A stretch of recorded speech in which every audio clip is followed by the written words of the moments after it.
पूरे भारत में आप दिया लेकर ढूंढ लीजिए, लेकिन आपको एक भी ऐसा व्यक्ति नहीं मिलेगा जिसने रतन टाटा के बारे में बुरा कहा हो या उनसे नफरत की हो। लेकिन सवाल यह है कि क्यों कोई भी उनको नफरत करने वाला नहीं है।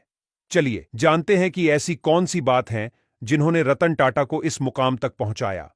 26/11 के हमले के बाद रतन टाटा ने ताज होटल के सभी पीड़ित कर्मचारियों और उनके परिवारों की मदद के लिए व्यक्तिगत रूप से कदम उठाए। उन्होंने खुद कई कर्मचारियों के घर जाकर उनकी स्थिति देखी और यह सुनिश्चित किया कि उन्हें पूरी सहायता मिले। टाटा समूह ने जिन कर्मचारियों की मौत हुई उनके परिवारों को मुआवजा दिया और उनके बच्चों की पढ़ाई का खर्च भी उठाया। घायल कर्मचारियों का पूरा इलाज टाटा समूह ने फ्री में करवाया और सभी को भरोसा दिलाया कि उनकी नौकरियां सुरक्षित हैं। साथ ही उन्होंने आम नागरिकों की भी मदद की जो इस हमले में घायल हुए थे। अस्पतालों में भर्ती आम लोगों के इलाज का सभी खर्च भी टाटा समूह ने उठाया था। रतन टाटा की सादगी।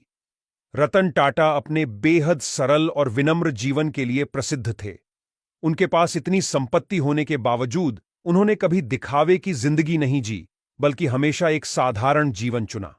वह ज्यादातर समय खुद कार चलाते हैं और हर छोटे से छोटे इंसान का सम्मान करते थे। आवारा कुत्तों के लिए प्रेम। रतन टाटा खासकर कुत्तों से बेहद प्रेम करते थे। टाटा ग्रुप के मुंबई स्थित हेडक्वार्टर में कई आवारा कुत्तों को रहने की अनुमति दी गई है और रतन टाटा ने खुद इन कुत्तों के लिए खास इंतजाम किए थे। टाटा ग्रुप का कोई कर्मचारी इन कुत्तों को न भगाए, ऐसा प्रयत्न किया गया था। कुत्ते भी यह जगह पर अपने आप को काफी सुरक्षित महसूस करते थे। गुप्त रूप से दान देना। रतन टाटा की दानवीरता की सबसे बड़ी विशेषता यह थी कि उन्होंने हमेशा गुप्त रूप से दान देने का प्रयास किया था। उन्होंने शिक्षा, स्वास्थ्य और सामाजिक सुधार के क्षेत्रों में भारी योगदान दिया, लेकिन उन्होंने कभी इसका प्रचार नहीं किया। कई बार उनके दान के बारे में तब पता चला जब उनके सहयोगी या लाभार्थी ने इसकी जानकारी दी होती थी। अब आप ही सोचिए, इससे बड़ा दानवीर आज की दुनिया में कहां मिलेगा। सामाजिक जिम्मेदारी। रतन टाटा ने सामाजिक जिम्मेदारी को अपने जीवन का प्रमुख हिस्सा बनाया था। उन्होंने टाटा ट्रस्ट के माध्यम से शिक्षा, स्वास्थ्य, ग्रामीण विकास और पर्यावरण संरक्षण में बड़े योगदान दिए थे। शिक्षा के लिए उन्होंने स्कॉलरशिप की मदद और हेल्थ के क्षेत्र में कैंसर के इलाज और अस्पतालों की स्थापना करने में मदद की थी। ग्रामीण विकास के तहत उन्होंने जल संरक्षण और कृषि सुधार की पहल की, जिससे लाखों लोगों और किसानों की जिंदगी बदल गई थी।